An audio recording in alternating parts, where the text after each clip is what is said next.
All right, on today's episode, we're going to be talking about entrepreneurship and what it takes to be an entrepreneur and what are the big steps that you're going to take or that you do take, like jumping off the cliff and joining us entrepreneurs in Silicon Valley.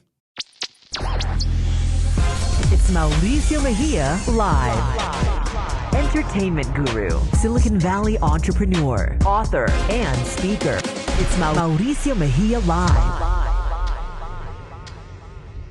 All right, guys, welcome to Mauricio Mejia Live, Season 3, Episode number 4. And today, I have the honor and the pleasure of having Zach Waldren here today. He is the owner, founder, creator of Tailored by Design, a placemaking consulting company for events, entertainment, and restaurants and retail. Yes, sir. You got a bunch of different things under this umbrella. Got to keep my hands in the pot. You know how it is. Well, that's how it all comes together, and it seems that we got a lot of great things that we're going to be talking about today. But first off, give us a little history about you, and give me some of that Zach Waldren background. Yeah, man. I mean, I started out a kid from the burbs. Nothing special. I didn't come from the school of hard knocks like you did. I was fortunate enough to grow up in just a great house. Mom, Dad, love you. They'll watch this later, so I want to at least call them out a little bit. But no, I started out just having this love of food. And when you're in elementary school and they have you like create your first resume and they have you put like an objective at the top, my objective literally was I wanted to own a snack shack. Mm-hmm. Because back then I was like a baseball player and I was in sports, and you would always go to the snack shack after you played the game. Mm-hmm. So just was always obsessed with restaurants. Fell into this weird space when I entered into college and started DJing. Mm-hmm. Yeah, no, I want to definitely dive into that DJ world, because my background, 25 years entertainment to nightclub, concerts, events, and production. Mm-hmm. And that's how we all started connected we used that entertainment part, and that when you mentioned the DJ stuff, I was like, and we started talking about production. That's when I started to connecting the small dots. Mm-hmm.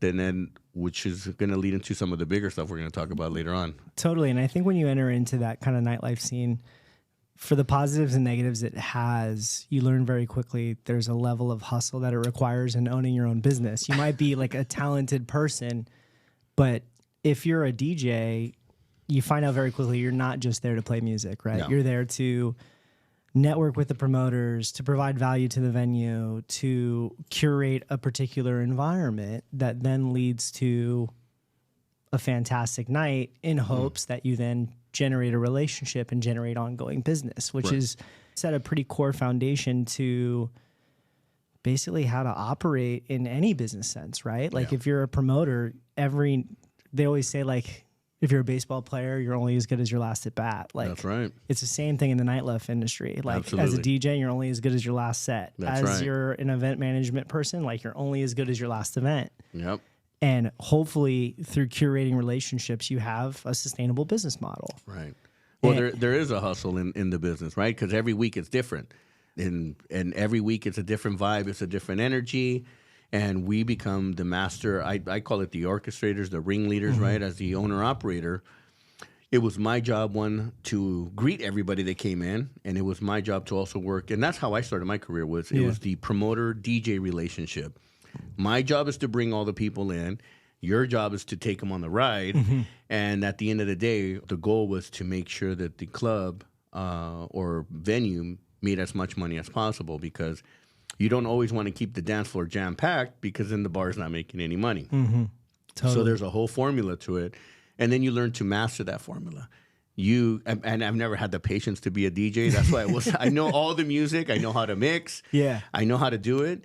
But I just can't stay still behind the turntables. Yeah. So there's no way. There's no way. So, but that's why it always worked. Now, I wanted to always be that guy that just was saying hello to everybody, hugging, kissing everybody, shaking popping hands bottles, and kissing babies, popping the bottles, but because that's an important part, right? Because as much as you take them on that roller coaster ride, you want to make everyone feel special. Mm-hmm. And as a DJ, that's what your job is too. You want to take them on the ride, and I've seen. There's moments where there's a lot of people that start coming asking for those requests, and if you can hit those requests right without being like a jukebox, but you can do them quickly. Yeah. All of a sudden you start winning the crowd, mm-hmm. and then the crowd starts to get into it, and the next thing you know, the party's jumping. Yeah, it's musical momentum, right? You're taking them. I like how you're talking about taking people on a journey or taking them on a roller coaster. It goes back to what we'll be talking about a lot more later, which is just like user experience, right? Like, what is the experience and the place that you're creating for somebody to interact with? Right. So was DJing down in San Diego, college, having a fantastic time, moved back to the Bay Area. I had kind of the core three, I like to call it. I had family. At the time, I had a relationship that was important to me, a romantic relationship, and then I had a job offer. So I had job, family, and a girl. So it was like, all right, move back to the Bay Area. So wanted to find my way into restaurants. Ended up getting a gig with a really talented restaurateur, Adriano Paganini, who runs a back of the house restaurant group in San Francisco, and was working on their fast casual concepts. We launched a fried chicken sandwich shop called The Bird. And that was my first kind of like touch into a restaurant opening. I did everything from like, we worked on the menu together. I got to have a say in like which sriracha sauce we picked for the fried chicken sandwich. And then I was scraping windows. We were going over interior design. I got to curate the playlist because I had the DJ experience. I could curate the playlist that was playing like in the restaurant. And I just fell in love with it, man. It was like, wow, this is so cool to be a part of this restaurant opening. How can I do more of it? So when my employment ended there, ended up starting my own kind of like small business consulting firms where TBD started. It's been called TBD since like day one, which is I love the name, by the way. Tailored by Design. I think that just it just has a zing to it. It has a flow. Yeah. So, yeah. And the real thought process behind the name, one, TBD, it was like a play on two things. One, I like the acronym TBD. It's like whatever it is, like the experience is to be determined. We're going to find out what it is. But to be determined was really hard to nail down for like a business name. So what I wanted to do was Tailored by Design was creative because it was meant to say essentially we're doing everything with intention, regardless of whether it's an event, whether it's a restaurant opening, we're tailoring the need by design to deliver a product that fulfills that specific need. And so that's when TBD started. Started very slow doing social media agency stuff. At that time, like restaurants were digging into Instagram, just trying to figure out what they were going to do.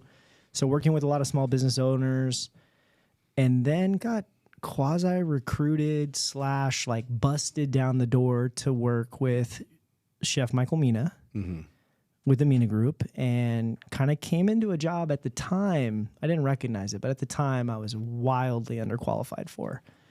And I dive in and we end up opening 14 restaurants in 12 months. Yeah, now Mina Group is not a small group. So for you guys that don't know, look it up. Michael Mina is one of the top dogs in the restaurant world. I don't know how many Michelin rated stars restaurants they have, but they have quite a few in their portfolio.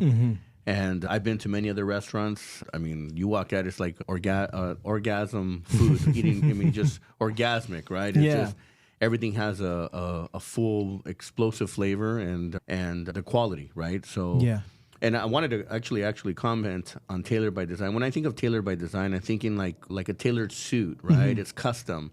You want to do things at the highest level, and so you can see that you're already manifesting the direction that you're going. Totally. So, and to me, that's important. It's what I did in the events world, right? I came in, and something you said earlier, we're only as good as our last event.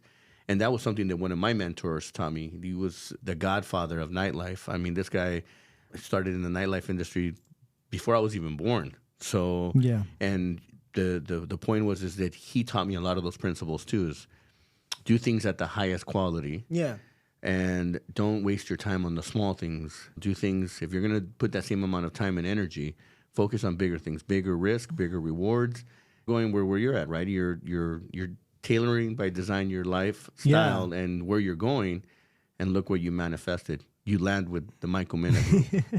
And originally I like what you're talking about, where it's like a tailored suit. And sometimes like if someone's like, if I say the name, they're like, oh, you're a tailor, like that's your job. And I'm like, no, not my job. But like at the same time, I think whenever anyone should tackle any type of task, it should be with the goal in mind of being best in class. That's right. Best in class doesn't necessarily have to mean luxury or fancy. It just has to mean that you're the best at whatever that particular area is. Like, That's right. a best-in-class food truck is not the same as the best-in-class Michelin restaurant. But if you're striving for each one of those in your field, Right. like, you have a constant drive of improvement. And I think sometimes that a lot of business owners lack that. And I wanted to bring that new energy as someone who was wanting to be a business owner at the time. Yeah. That, I don't want to say youthful exuberance, but kind of like, man, you have an opportunity. You have a business that's so great. You're not pushing anymore. You've gotten complacent. And like, here are the areas of your business that you can push forward. So when we landed with the Mina Group, we opened up 14 restaurants, 12 months, Nashville, Chicago, Honolulu, Dubai, crazy markets, LA. And I was just like a young marketing manager writing the opening business plans or the marketing plans and really learning, how is this wildly talented chef able to open up 14 restaurants in 12 months in different markets with different use cases. And it's a very unique business model that people only like Mike will have the ability to execute at that high level. But I learned so much, just like so much stuff from him. And that whole experience was just... Let me ask, do you think that he was able to do that, one, because of his experience, but two, is it because of building a team and he had the bandwidth to build a team for that? Experience, team, systems, and processes, understanding that you don't need to reinvent the wheel if the wheel works. And one of the biggest openings I worked on was International Smoke, which is the concept Michael Mina partnered with Aisha Curry. Obviously, Aisha Curry, big brand name here. So once we opened up that restaurant and I decided to leave, the amount of opportunities that opened up again for TBD was wild, because it was like, oh, yeah, he worked on Aisha Curry's restaurant. And just that brand recognition and that brand name that Aisha brought to the restaurant. Don't get me wrong, the girl's got skills in the kitchen. She's just as talented. Like, everyone's like, oh, she's a lifestyle brand. No, that girl can throw down. She's spectacular in marketing and also in the kitchen. But that just opened up a lot of doors for me. So took the opportunity to go and continue to do that, and started doing restaurant consulting. And then during my time with the Mina Group, one of the things I noticed was, like, in the social media realm and marketing, video marketing was just starting to take off. It was like, here's an opportunity. So I partnered with a friend of mine who was doing kind of some low-key video work down in Santa Cruz. His name's Austin Paul, and we partnered together to create a video agency. And that kind of takes us to me coming to San Jose now. So I never really had... I'd been a Sharks fan. I'd come to San Jose. My parents aren't big city people, San Francisco city people or Oakland city people, but for whatever reason, Santana Row, it's a comfortable environment. So they would always go. We'd go to Maggiano's. So like San Jose, spent a lot of time here. My brother's a San Jose State student. So we'd go to La Vic's before a game and cover it in orange sauce and do the whole thing.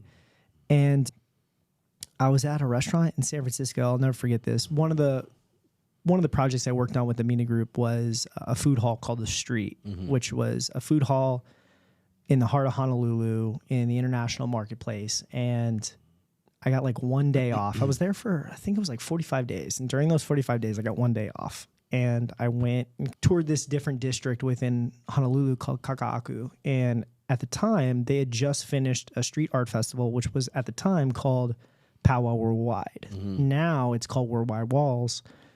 And I loved it. The street art was just impeccable and really connected with it. And when I came back here, I was dining at a restaurant in San Francisco, and this person came out of the bathroom wearing a hat that said Powwow San Jose.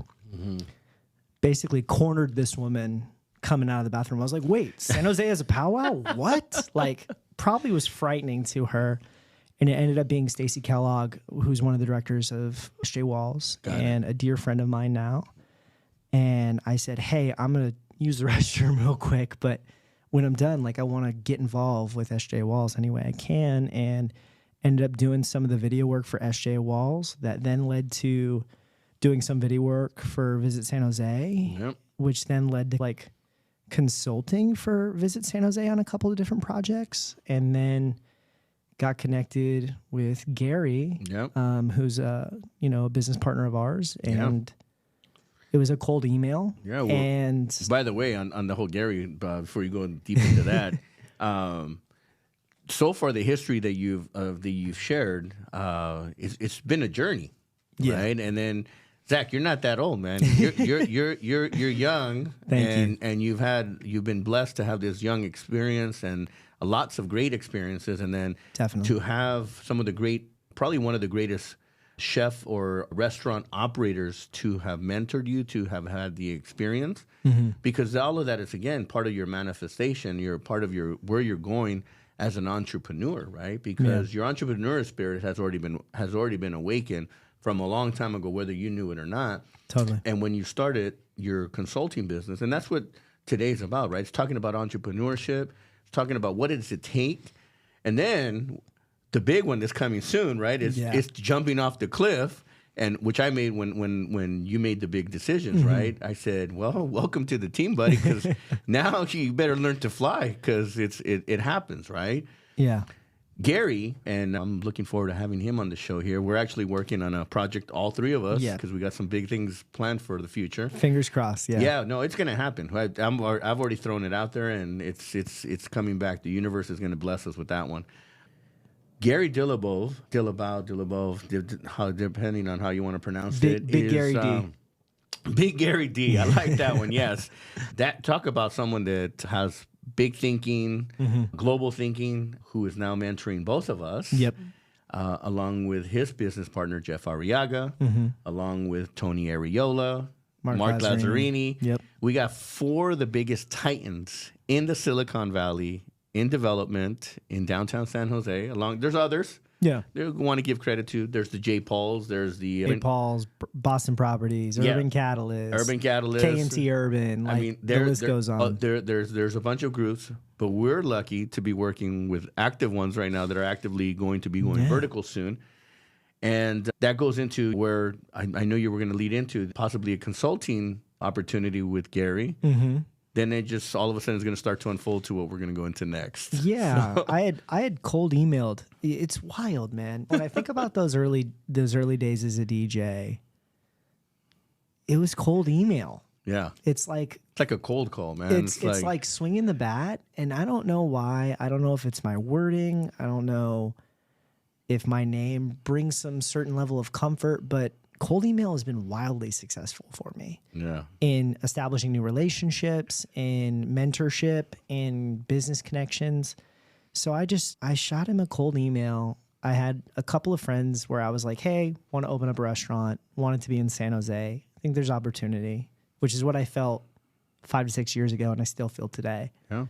And it's going to happen. I'm going to tell you. I know we're working on this because, and that's where we're gonna also talk about is the partnership that we're building. But let's Gary, what's that? But I threw him a cold email, and I was kind of like, hey man, I think I said like, I know that everybody at this time there was a Mercury News article that came out, and literally it was titled like, this person owns more land than a tech company that shall not be named, and we'll talk about that later. Yeah. Actually, at the time, I remember what article it was. They owned equally just as much land or property, which was in the I think it was in the billion. Yeah, it was like over $1 billion worth of real estate. Yeah, actually, it was about close to $2 billion. So you got $2 billion worth of each side. Yeah. So yeah, and I remember that article. Yeah. It comes out, and I sent him a cold email. I don't even know how I found his email, honestly, because there's like a few that it could be. So I reached out to him, and I'm like, hey, I'm assuming everyone right now is like pitching you for capital, right? Yeah. Like you just had this article come out saying that you own a ridiculous amount of real estate. I just want to meet with you because, like, I think the future of San Jose is exciting. How can I be of service? Oof. We ended up meeting for coffee. That led to a brief consulting stint with him where he put me on a journey that I very much am on today, where it's like, look at the entire downtown ground plane. Yep. Look at all the retail. Imagine you owned all of it. What would you do? Yep. And at the time, man, I was just like a humble restaurant cat who had helped open a couple restaurants and like had just learned from one of the best. And I did everything by gut feel. Yep. And just made quick decisions and turned in the project essentially March 2020. Man, I remember where I was at March 2020. It was wild timing. boom, COVID hits.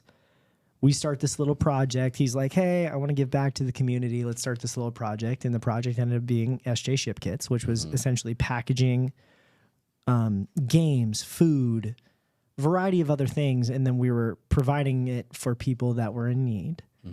Which then... Well, yeah, by the way, if you don't know what happened on March of 2020, COVID, fucking world closed, turned upside down. You know, we had people like Gary, right? Yeah. And others that really cared about what the fuck was happening in this world. I mean, there was a lot of uncertainty. I don't know. I think I've shared with you my $1 billion unicorn, my media company, Latin Live, blew up. We had just in February had filed all of our SEC forms to go public in June, July. Yep. And our company was based on revenue of concerts and events across the United States. All the Latin shows were being ran through our platform. So for me, I mean, it was crazy. I think I told you we were looking at what yacht we were going to buy, and we were one-upping each other until my partner said, we're getting one with the helicopter landing pad. I said, fuck, all right. Might as well. I'm in, right? Yeah, because that's what you need when you have a yacht. The yacht's not enough. We need a helicopter pad. I in case I need to get off and go grab something that we forgot, right? Yeah. We're in the middle of the ocean. I got to go to Costco real quick and buy some TP. Life really turned upside down in 2020 for a lot of people. Yeah. But for a lot of people as well, the opposite. A lot of great opportunities and a lot of shift, right? For me, actually, what happened then, it may sound tragic, but to me, it was just maybe I wasn't ready for that moment. I was thinking yachts instead of thinking of what global impact can I make. I like that. You got Gary that's thinking the world just turned upside down. How can I package to help others? Yeah. How can I package goods to help others? How can I package goods, right? And I'm like, so to me, in contrast, right, we're looking at this thing as one guy's on this path, and then one guy shifts gears. It's already in the B club, and just says, hey, how do we shift resources? Yeah. You're already manifesting. You're already talking about all the different things that you want to do, and the universe puts you in path. Yeah, and that in Gary's radar, and now look what you're doing. Now you're starting to package things for those in need. There's a really cool, and it's one of the things I try to stick myself by to keep myself grounded. There's a really cool country song that says, one of God's greatest gifts is unanswered prayers. Oof. And at that time, like the only thing I wanted was a restaurant. I didn't want anything else. And if I would have had the restaurant, we had just started, like we would have literally just been opening. And then COVID would have came. Yeah. And the situation I'd be in today would be wildly different than where I was then. I would have had a lost restaurant. I would have had debts and services that I would have had to pay for. And I would have felt like a failure. And in a weird way, that holding back allowed me to learn more, allowed me to grow more, allowed me to mature more. And so we end up working on SJ Ship Kits for a period of time. I then get an opportunity to work with another restaurateur, putting TBD on hold. Yeah. End up working with Vine Hospitality, which just opened Reigniting in downtown San Jose. Yeah. And they also own restaurants in Santana Row. Yeah, They have a pretty large portfolio. Yeah. They're a really talented restaurant. You jump from one badass group to another group that's not as high, but that's still very successful and has some pretty high end brands in San Jose. I also got to work with a startup, my buddy, who at the time, it's crazy. The original restaurant group I worked for back at the house, my title was marketing intern. Like I was literally ground level. I ended up partnering during the pandemic with Greg Nasser, who is still a great friend, mentor today, and he was starting a startup called Born Technology. Mm-hmm. He was the VP of Ops. He was the number 2 in the company. And then a couple years later, I ended up partnering with him on trying to basically formulate this machine learning algorithm that today, essentially, you can take any restaurant space on planet Earth, run it through the algorithm, and it'll pop out what the most successful restaurant will be in that space. Wow. What the revenue will be, what the best hours of operations will be. So I'm working on that. I'm also working with Obadiah Ostergaard, who's really talented restaurateur, Vine Hospitality. Yeah. They're going through a stage of growth. I'm working directly with him on writing business plans and putting more butts in seats, because that's what you need when you want a restaurant. That's on the end of the pandemic, is we need butts in seats to operate. Work with them for just over a year, help create a variety of business plans that end up becoming actual restaurants. Nice. Petite Left Bank up in Tiburon, Relati's Restaurante, which is obviously here in San Jose, which is the hottest new restaurant in San Jose. Yeah, and actually I just ran into Obadiah. Yeah, I just ran into him on last week at the Boys and Girls Club dinner. Oh, nice. And actually told him that for my birthday this year, I'd like for him to cater my birthday. So we're going to do a big birthday bash for me. In the Nostra room down there at Relati's. No, we're going to take it. We're going to bring it here where I'm safe, right? In my own safe house. No, so we're going to have Relati's do the catering for us. That's awesome. Again, because we want to support our downtown businesses. Local businesses. Yeah. And again, it's part of the embracement, right? I talk about being hyper-focused in a certain area. And for me, the downtown San Jose region, with all the new developments, all the amount of money that's being invested in this region, there's probably more money being invested in this per square miles than anywhere else right now. I mean, if you think about it, there's probably about 10 billion. That probably by the time it's all said and done, 10 billion plus new infrastructures and all the stuff that's going to be coming in the next 3 to 5, 10 years. So in the next 10 years, there's the skyline is going to change. The transformation. There's a lot of transformation that's going to be happening. According to the San Jose Downtown Association, who I just happened to, I've had a couple meetings with them this week, and there's 50 new projects in the downtown corridor that are entitled, which is wild to think about, right? Like 50 new buildings. Yeah. Well, the only thing that's holding things back right now is just where we're at in the time of the world right now. Financing. Right? Financing right now, the cost of capital is so much. But I also believe that all of this happens for a reason, right? It gives everyone, it fades out all the non-real players, right? And it allows the real players, it's like survival of the fittest here, right? So those that can survive, these survival of the most dedicated. Yeah. I like that. Yeah. And you know what? Absolutely. Yeah. Because I think that's what it comes down to even for us, right? As entrepreneurs, we're continuing our path and we're consistent and our work ethic is impeccable. We don't play around when it comes to what we want to do. Yeah. And going back to what Gary, the opportunities that he's given you, you've obviously been able to catapult to other things. Yeah. You went and you were working with a group, not only with the restaurant group, so you also pivoted. Went the landlord side, right? Yeah. So basically left Vine Hospitality, got a job with a large commercial landlord called Jamestown LP. They owned Chelsea Market in New York, Industry City, in Brooklyn, Pond City Market. What's funny is I didn't even know it when I applied for the job at the time, but I really landed with probably the most food-friendly landlord. Like, the president of the company sits on the James Beard board of directors, which is crazy. And landed this project where essentially we were working in a consulting, fairly new for the company, for a large search engine that owns a variety of land called Downtown West. All right. And I think I know what it is. Yeah. I don't know. Separation agreements have certain wordings and just certain to disclosures. save my show from becoming into a fucking lawsuit here. We're not going to mention it.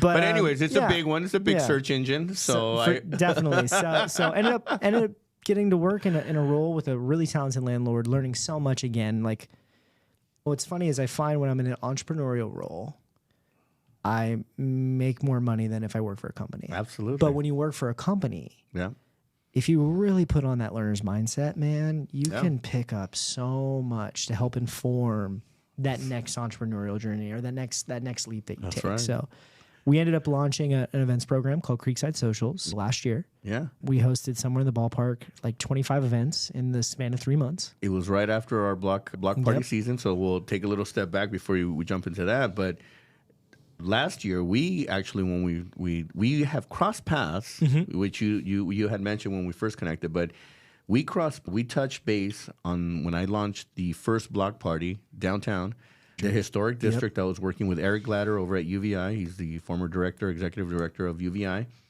And that's something that was started by Gary Delavalve, Jeff Arriaga, Tony Ariola, and Mark Lazzarini.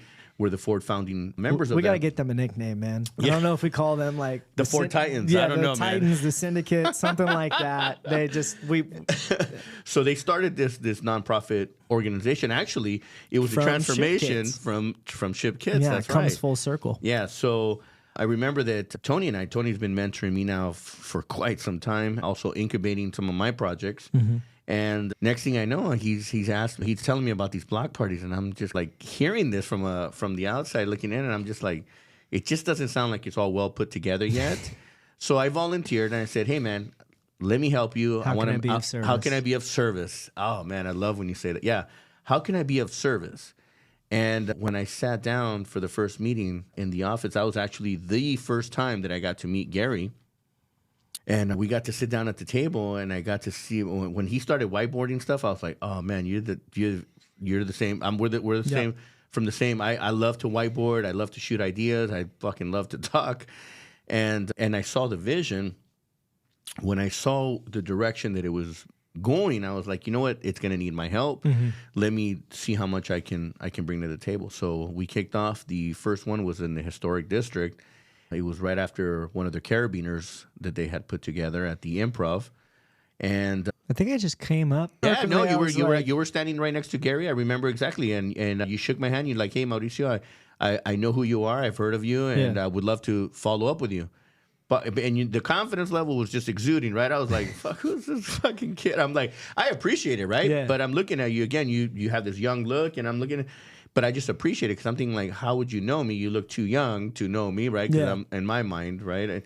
But I appreciated that, and I said, yeah, let's follow up, and we followed up, and then that set to me the wheels in motion, right? The momentum to where we now come to where we're at here again, another full circle, right?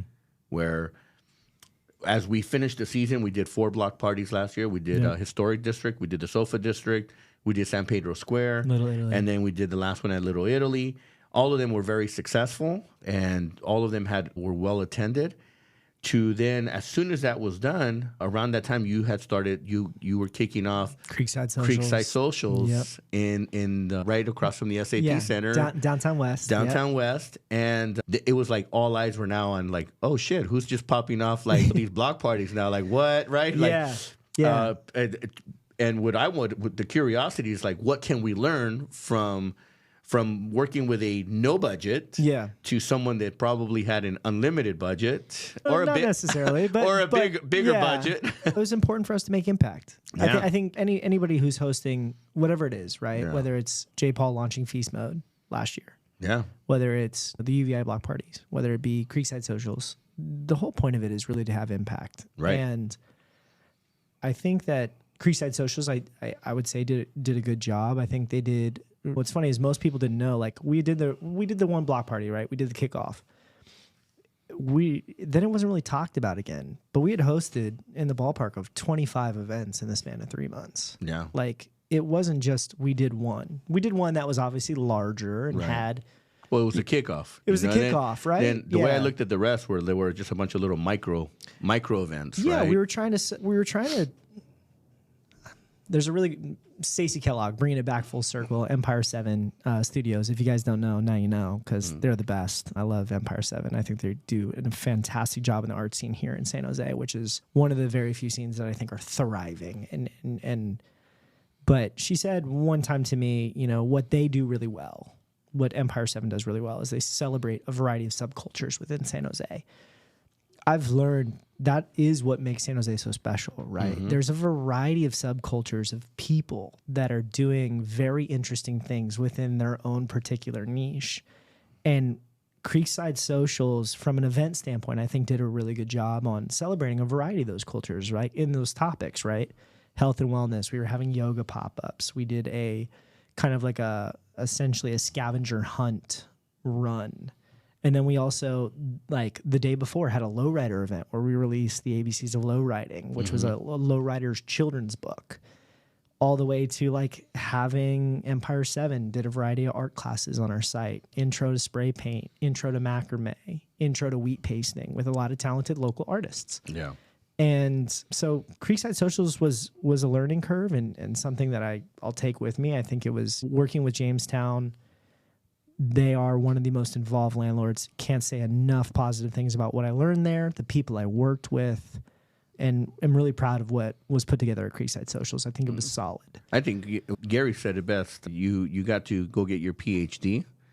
Got to higher education by learning, right? From executing. And executing. And I know that we have some years difference, but I mentioned to you, I think when they offered us the opportunity of taking on the UVI projects for 2024 season of creating these block parties, this next season, how great of an opportunity now to actually now sit at the table weekly with 4 great minds that are thinking on a grander scale, but yet thinking still on the ground floor, right? Because these block parties are more they're goodwill events, and they're also how do we bring community within business communities together.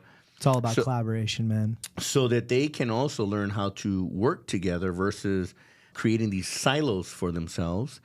And that's really what we did. We created these block parties, and then now this year we added 2 more block parties. And new neighborhoods, districts that we're going to be doing. Paseo de San Antonio, which has got some really exciting openings coming up very soon, which I think will be huge for the city of San Jose, not only from a restaurant standpoint, but also the new San Jose Tower.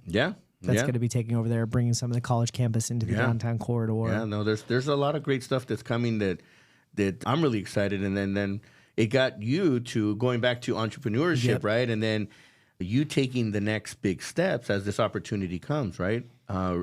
Entrepreneurship is all about risk.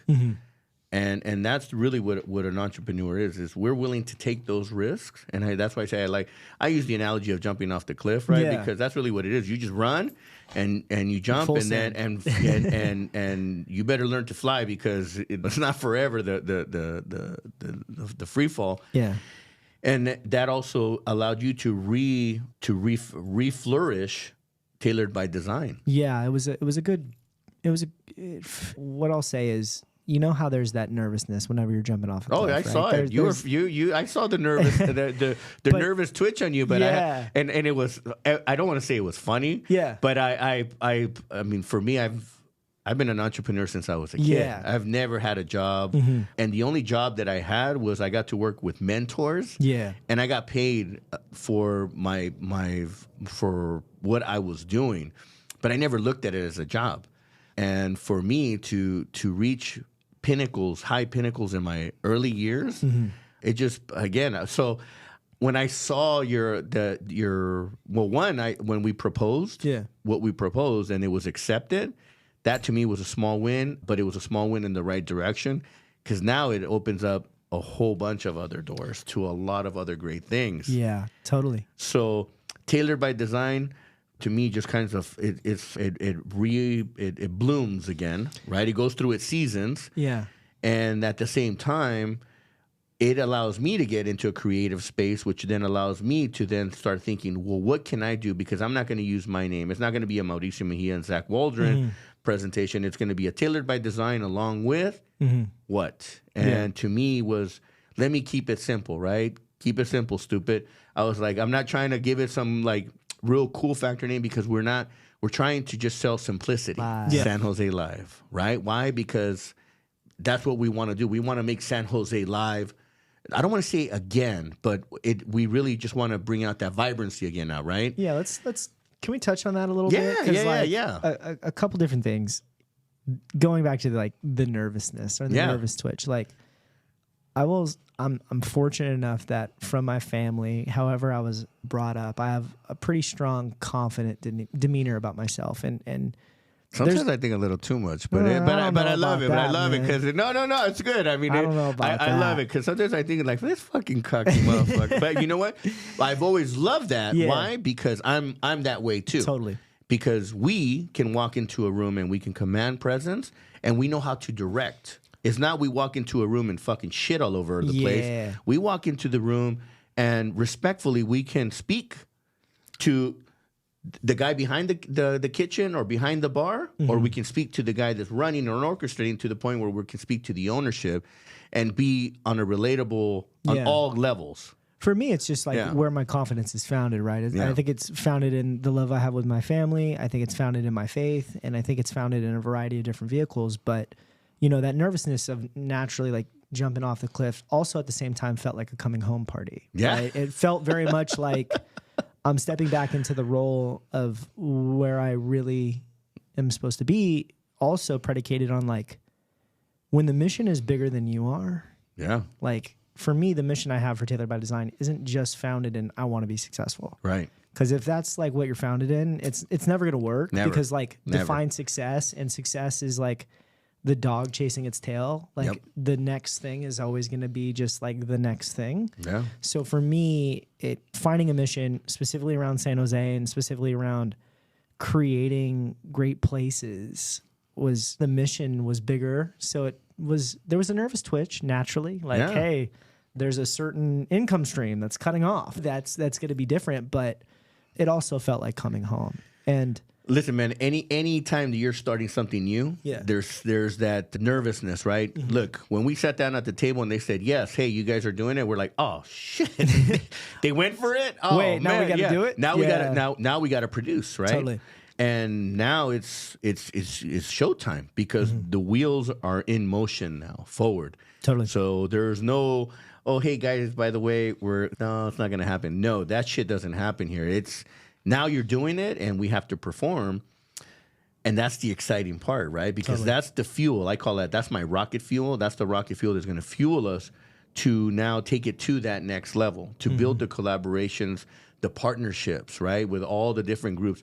This is where we get to put all of our talent on the table and say, all right, what pieces are we moving? We're playing chess now here, right? Yeah. So every piece on the table, every position has its role, and we're going to make this thing happen. And the things that we're starting to create, that to me is just the excitement. I'm excited about 2024. I said it since the beginning. 2024 is my year. I'm owning it, and those that are around me, I'm going to take them with me and lift them all up and make sure that we can all be successful. And I agree with your definition. Success to me is not of the material things. I've been through that. I've got to experience that at a young age, and I know what it's like to have it, and I know what it's like to lose it. Not have it, but lose it. Literally lose it. And I always tell people, I make the joke. I went from Ferrari 360 Spider to Ford Focus. I mean, nothing wrong with a Ford Focus, my man. $40 to go 300 miles, I'm cool. Versus $75 to go 100 miles. $100 to go 75 miles. No. It's just a shift in mindset, right? So going back to it, entrepreneurship, the fact that you felt home. I like that. I like felt that. At home. You felt now that you were on the right path, and that's why I told you. I said it's going to just build from this point moving forward. Totally. Because there's a lot of things that I know as well from being on the back end side and listening, being exposed to the things that I'm being exposed to. That I know that if we stay and play our cards right, we are going to. This is only the beginning, because in the next 3 years, 5 years, 10 years, as the city transforms, we are going to have that opportunity to be on the ground floor level where we make it on the way up. You don't make it on the top. You make it on the way up. And you get to witness it, and you get to see things that nobody gets to see. So right now, we're about to see all the first waves of great things that are coming. And we're gonna make shit happen, man. I'm excited.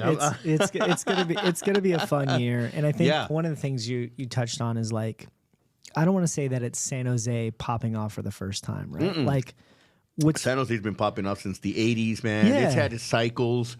There's always been vibrancy. Totally. There's the energy. San Jose has so much great history that we're going to re-expose and remind people and expose to this next generation that's coming in, because a lot of the next generation is coming in. They're hip. There's a lot of cool things that are happening in San Jose, in the South Bay, in the Bay Area. One thing I always tell people, we are in the global capital of the world, Silicon Valley. San Jose is the epicenter of this valley. Of innovation, of technology. Everything that has been started in this valley, from the iPhone, Yeah. From the computers. I mean, technology, and it's crazy because this was a farmland. This was farming community. Orchard.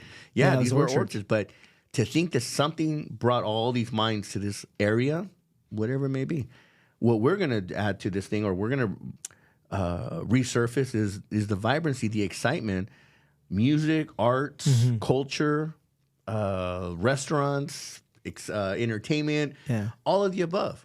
And what's one of the things I really want to touch on is like, whenever you have conversations with people, they always land on like, San Jose needs to be more like blank. Fill in the blank, right? Los Angeles, San Diego, San Francisco, Miami, New York. It needs to be like those places. But when you talk about historical context, like, I think that's where places really are unique, right? Like the history of San Jose is only the history of San Jose. Yep. So how can we bring back some of that history, whether it be through events, whether it be through activations, whether it be through restaurant concepts, whether it be through even just the design of a place? How can we bring back that historical context that makes San Jose a place that's unique of its own? Yeah. Because if a person really wanted San Jose to be like San Diego, they would move to San Diego. Hello. They wouldn't be living here. Yeah. So it's like, okay, like, yeah, I understand the idea. The idea is I want a San Jose that's of my own. Like, as someone who's lived in San Diego, like, my San Diego is going to be way different than Mauricio's San Diego. But I want my San Jose, what I'm looking for, to be here. And I think as we're going to build, right, we'll say, not this new San Jose, but this place of San Jose, I think we need to constantly be informed by the people that are living here and having them have their opinion at the table, but also understand, like, we have an opportunity to bring back history in a really interesting way. Yeah. And there's a lot of great things that we can talk about that we can resurface again. I call it resurface. Yeah. San Jose was the first capital of California. Downtown San Jose had a Chinatown. There's a lot of great cultures that were There's 5 Chinatowns. Most people don't know that. There was 5 Chinatowns at one time in the city of San Jose. And unfortunately, they all burned down. Yeah. What is a way that we can bring Chinatown back? Right. How can we commemorate that San Jose was the first capital of California? There's so many things that we can spin off of. Music, the first radio station was here in San Jose. Little Ham Radio. It's coming soon. We're going to bring it back. Little Ham Radio. There's all kinds of great things. The first Bank of America, Bank of Italy, one of our projects, right? Bank of Italy downtown. First Bank of America. I mean, there's, again, so much history here that we're going to play off of and be able to, again, resurface, reimagine, and reignite. Yes, exactly. And that's what's going to make us different and set us apart. You know, when we built this studio, I think I've shared with you. 11 days, right? No, 13 days, 13 right? days. Our producer of the show, Janine Escobar. I'm going to try not to look at her now, but I know where she is. Hey, she's right there. She's back there. When we first met, we came in and we clicked. We started talking, and this vision, what we built in here, was just a matter of minutes that we talked, and within matters of days, this thing got put together. And we made a statement. It was crazy because we were still thinking of a name, and we came up to Studio B. To me, it's a relation to radio industry. Okay. You know, when you think of an on-air room, you have the on-air studio, and then you have Studio B, right? Studio B is where the DJ and all the cool magic happens. So Studio B is what the naming popped up. But what really, and we talk about like tailored by design. We keep it simple, right? We made a statement and we said, Studio B is going to become, now listen to my words, right? Because then you get the haters out there start fucking. Let me close the eyes. Visualize. So Studio B is going to be the #1 podcast studio. Now we added a new word, video podcast studio. Video podcast studio, yes. In downtown San Jose. We're not trying to claim the world. We're just going to claim a piece of San Jose. And it's a big piece, and so we're taking ownership, and we're very proud of that. Why? Because if we also set that standard, right? Set that standard high. Best in class. Yeah, best in class. There you go. If we set that standard now, then we know the direction that we're going and what we're manifesting. Goes back to great opportunities that are coming our way. Yeah. This studio is going to be, there's going to be a lot of great CEOs that are going to be interviewed in this room.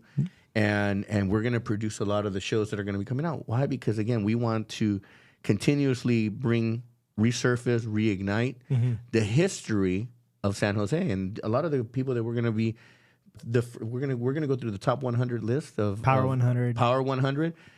Imagine with how much content and time that's going to take to go through that. I mean, I don't think we're going to finish that list in 1 year. We have so much time and so much runway to do a lot of great things.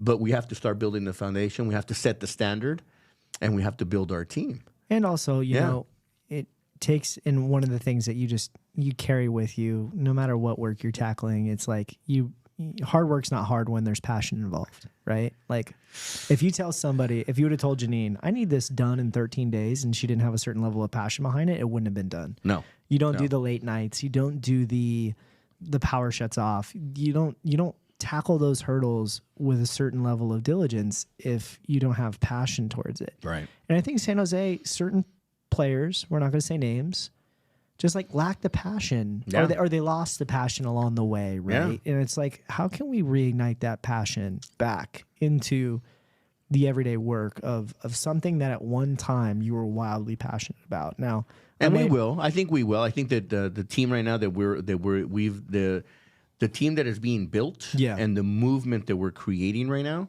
is going to allow us, once those doors are open for us, to go in and plant those seeds and make it contagious, right? Because we have to change the narrative as well, right? We don't want the narrative of, or I want San Jose to be like, right? Exactly. No, San Jose is like this, or San Jose is going to be or San Jose is, because we're going to change those narratives. We're going to make sure that the people that get exposed to it will see the positive highlights versus all the negative highlights, right? Because right now we have a fresh canvas, and that's the beautiful part about this partnership, right? Totally. I mean, we get to come together, we get to change the narrative, we get to create the smoke and mirrors, we get to create the ride. Now going back to entertainment, we now get to navigate and create that narrative, the user experience of whether music, fashion, art, culture, food, entertainment, all the beautiful things and great things that we get to now start to pull the strings.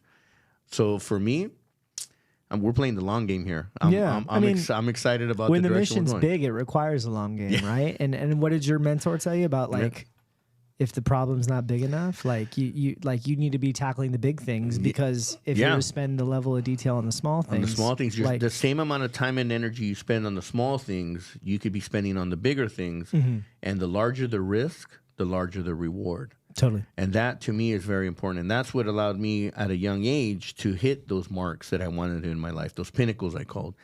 It's not to brag, but I did my first $1 million deal at 25, 28, multimillionaire.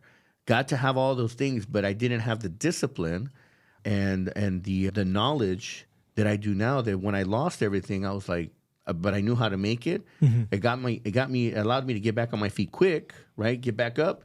And then start pivoting and start playing in the game again. I didn't fucking like, oh, poor me, or going down. No. That didn't exist, because I was now in survival mode, right? Yeah. Especially when you've tasted the good things of life, and then you don't have them. You're like, fuck, you want them back. So it just makes you work harder. But along that way, you get to learn more about yourself, right? So to me, my drive, my bigger dreams have gotten bigger, and I want to again share those with others, to the point where once these big opportunities start to happen, we're going to share them with everyone, the community, and we're going to bring community together. And I think that I said it in one of our meetings. I said, I met my yin and yang in this business partnership, because I know that with our work ethic being the way it is, and the team and the people that we're going to surround ourselves, all we know is high standard, execution at the highest level, and then keep moving forward momentum. So man, it's exciting times, man. It's exciting times. So yeah, I'm excited to see, San Jose today, San Jose tomorrow, and the impact that I get to leave on it, whatever that looks like, and bringing in the collaborations of people.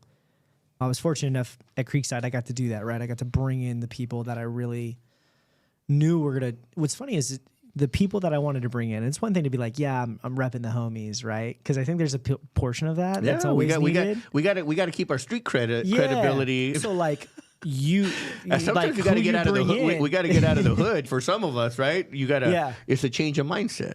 right? Yeah, it's different. And I know where you're going to go with this, where the direction you're going, but share with us, because this kind of tells me the dreams and the vision that you want to go. So who are some of the dream clients, or some of the big vision things that you see coming, and us working together with? Because at this point, man, we're swinging this big bat hard now, man. We're batting. We definitely got to get on base. Yeah, and I think frequently. I think it's a couple different things. I think that one, there's obviously so many great companies and people that are here, right? Like it as much as people have the narrative, I want San Jose to be like, I'm the opposite. I want to put on the people that are here as much as I can. I think there's really great companies that have opportunities for us to work with. I would love to see how we can activate Adobe, because it's like one of the most creative companies in the world. Like, how can we bring that more into the city? I think there's really talented people within the city that I would just love to provide whatever those resources are. Empire 7, one of them. I think they are an incredible organization. And like, how can we make SJ Walls the biggest street art festival in the nation? Utilizing the partnership with Worldwide Walls. Like, some of those connections already exist. They're just not being like really utilized enough. I think, I think we also have to be mindful that we just came out of COVID. I mean, we're technically what was year. That? COVID? I don't know what that is, man. You just ignore it and then it just disappears. I think that people became, that shifted a lot of mindsets, right? So now we have to reshift, right? Yeah. Reignite, right? We keep using that word, reignite. People's mindsets now to get out of that shelter, that closed mind, and now get out into the world and not let the distractions become the burden over us, and allow us to now just become free-minded again, free thinking, big thinking, and all that good stuff. So I also think that not only the groups, the culture groups, but I think that we need to also open up the eyes of our local, the people that are running the city. Right. Yeah, I mean, within we're doing public that. Office, within public office, we gotta bring them outside now to start learning how to walk the streets again. To see that we need to reignite the streets. We got a lot of things we got a lot of work to do. I mean, it's not just here. It's now become a pandemic of itself. The homelessness, the crime, the lack of interest of like urban environments right now. They just came out there was a study that came out, 95 million square feet of commercial space in New York, empty. Yeah. Chicago, second. Yeah. San Francisco, third, which is including the Bay Area, ties in Oakland and San Jose. I think that, again, the things that we're doing now are what's going to create that reignition. And we're seeing it already. San Jose is getting the publicity that there's more. And they've tracked it by phone pings. Scary, right? The big brother watching over. Always watching. They're tracking that San Jose's got more cell phone pings in the evening. So that means that the nightlife in the Bay Area or in the South Bay is thriving, and that's how they're monitoring, I guess. So it just. And we talk about some of the large organizations that are responsible for that in a good way, right? Like, if you're talking about like dream clients, like, would love to work with Adobe. I think there's a lot of opportunity there. Would love to work with another big organization, San Jose Sharks, which is really most people's introduction to San Jose is like through the professional sports team, coming to what I always growing up was the Tank, but is now, I think it's still SAP, right? SAP Center. Yeah. Like, so it's those places and working with those organizations to find a way to have their infrastructure and their ability to connect with the community in a really impactful way. It's also local restaurateurs. I have a client on Santana Row who's opening a really cool project. Yeah. And being a part of that. But anyone who wants to make San Jose a better place is who I want to work with, right? Like, I'm all for that. Anyone that can make the world a better place. Yes. Absolutely. Absolutely. San Jose, absolutely, because we're here, right? Exactly. I got my own selfish reasons. And I'm really looking forward to the fact that we're thinking way ahead. I mean, we've already started having conversations about what's coming in the future, and we're as far out as 2026. Yeah, we got two major events that are coming here that maybe not a lot of people are aware of, but we got the World Cup coming, and we got Super Bowl 60 coming back to Levi Stadium. So those two big events are global events that are going to put all eyes in this region. And so a lot of the planning and what we're doing now is setting us up for the big the big shows that Totally. are coming. The global attention, global vision, everything is going to be all set here in the Silicon Valley for 2 major back-to-back events. I mean, how do you get Super Bowl and the World Cup at the same time? So both versions of football. yeah. So for me, I'm excited again. We're working together, this collaboration, this partnership, and the things that we have outlined for 2024. And then, it's just going to repeat into 2025 and then so on. So I'm excited, Zach. This is going to be it's going to be some fun times. We got a big year, man. Yeah. We got a big decade. Yeah. But it's going to be good. Yeah. And I'm looking forward to it. So. Well, I'm excited to keep moving forward, and looking forward to our partnership, our year together in creating and sharing with the world some of the way that we see things, right? Totally. In our creative form, and definitely making some big things happen, man. So, anyways, I want to thank you, man. I thank you for taking the time, being here today, and I know that I'm going to see you again soon, but I appreciate the fact that you came out and you were on my show, man. This is a big thing for me, and Glenn, I'm very happy that you took the plunge.